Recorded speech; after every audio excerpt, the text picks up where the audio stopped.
Pozdrav za sve, dobrodošli na kanal Vatrene kuhinje. Danas ćemo za vas pripremati pileće za lugajčiće.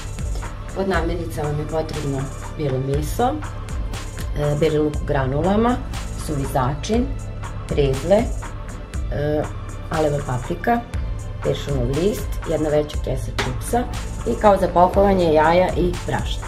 Tačan broj sastojaka i namirnica napisat ćemo u opisu istog videa. Piletinu smo isjeckali ovako na sitne kockice, očistili od kožure i masnoće, pa ćemo u nju dodati suvi začin i beli luk u granulama i sad ćemo to fino da promešamo.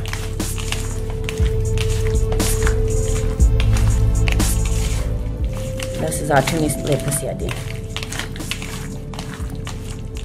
Ovako jednu veću kesu čipsa ćemo da ispunjavimo. Možete ovako rukama, možete okladijom u kesu, meni je ovako lakše. Da će piletina biti krstava kad se bude ispekla. Tu ćemo dodati peršunovo lišće. Dodat ćemo prezle i crvenu začinsku papriku. Ukoliko volite ljuto, možete da stavite i crvenu kucanu ljutu papriku. I sve fino lepo izmešajte.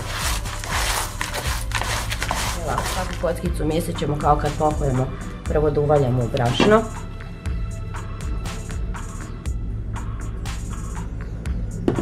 Pa u jaja.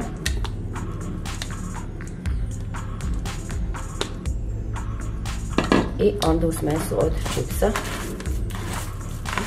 Da se što bolje uhvati čips, da bi bilo što ukusnije i krckavije. Postupak ponoviti dok ne završite sve. Pošto smo pripremili naše za lugajčiće, idemo sada ih pečemo.